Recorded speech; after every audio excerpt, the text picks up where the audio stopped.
Eh ben bonjour, Gaston et moi on va mener une petite expérience, ou plutôt un jeu qui fait appel à l'intuition. Et donc il consiste en quoi? On prend quelques cartes, 6 cartes d'un jeu très connu, d'un jeu de société, voilà, dont je ne dirai pas le nom parce que j'ai pas le droit, mais bon, vous allez vite deviner. Et parmi les 6 cartes, je vais en choisir une que je cacherai ensuite dans le lot de 6 et que je disposerai sur le tapis, on verra après. Bien entendu, Gaston n'aura pas du tout connaissance de cette carte-là pendant que je la choisirai. Mais Gaston, quand l'objectif, le but de ce jeu-là, c'est que Gaston puisse, à l'aide de son corps, qu'il écoute très attentivement à l'intérieur de son corps pour qu'il puisse entendre son intuition qui va lui dire oui, c'est cette carte, non, c'est pas cette carte, etc. Et de choisir au final la bonne carte que j'ai sélectionnée. Donc Gaston, je vais choisir une carte, mais il ne faut pas que tu sois là. Donc je vais te demander de sortir. Bye bye, au revoir. Au revoir Gaston. Au revoir. Au revoir. Donc, dans mes 6 cartes, voici les 6 cartes.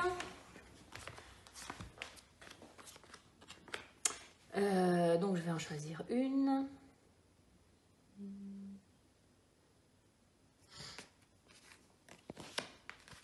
Voilà. Donc c'est bien celle-là. Je dis rien du tout, je ne la détaille pas au cas où pour entendre. Et maintenant, je vais mélanger. Comme ça, moi aussi, j'ignorerai complètement où elle est. Et je vais les redisposer. Voilà. Donc, l'objectif ici, c'est que Gaston devine où est la carte que j'ai sélectionnée. Gaston, tu peux revenir?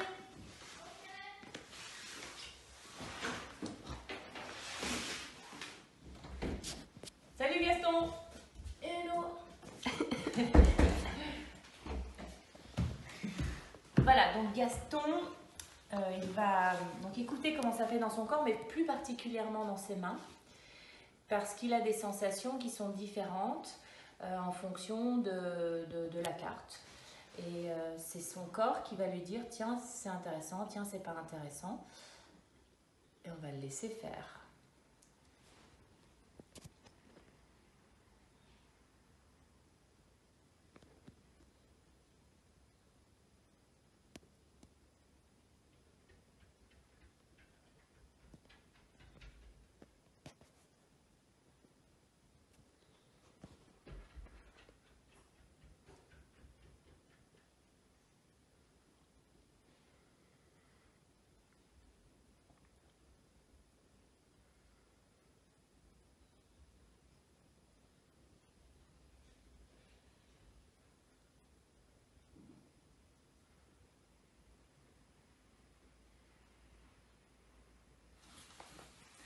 Donc là, il a supprimé un premier groupe de 3 cartes.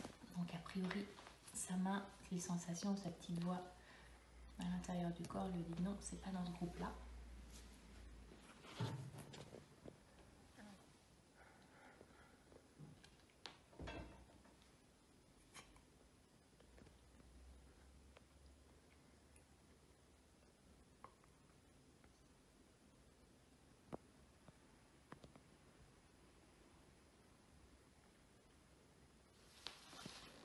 Plus que 2. Le suspense est à son comble. C'est juste un jeu, il n'y a pas d'enjeu. Il en reste une. Et c'est pas elle. Non, attends, c'était laquelle Ah, c'était dans le bon groupe. C'était dans le bon groupe et c'était celle-là. Donc le groupe était bon. Et ça, c'était l'avant-dernière, c'est ça? Voilà, donc toujours. Hein. Là, donc explique-moi ce qui s'est passé parce que tout à l'heure, tu avais eu une vibration sur la bonne au final. Et donc, ouais.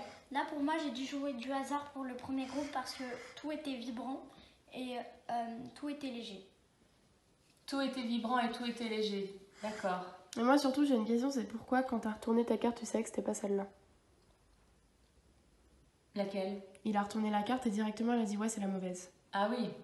Ouais, bah parce l'ai que senti. tu l'as senti, donc du coup, tu n'aurais pas dû la retourner. Tu aurais dû revenir sur les cartes là pour ressentir à nouveau comment ça fait. Toi, la main lourde, c'est que c'est pas bon. La main vibrante, là on a un doute. Bon. Bah, quand même, à chaque fois, tu avais une vibration sur celle-là et donc précédemment, tu l'as déjà évacué et là aussi, avec une vibration, tu l'as évacué, tu l'as éliminé. Ça veut dire que peut-être que la vibration veut dire que c'est la bonne. Que c'est la bonne. Donc il faut, tu vois, parce que tu as des signaux différents dans ton corps. La main lourde, tu sais désormais que c'est non, c'est pas la bonne. Ça, c'est acté, à chaque fois, ça se vérifie. Là, ça fait plusieurs tentatives où tu as une vibration, mais que tu élimines cette carte. Donc ça voudrait dire que c'est la bonne. Que toi, ta réponse positive, c'est la vibration dans ta main. D'accord? On recommence une troisième fois? Non. Si.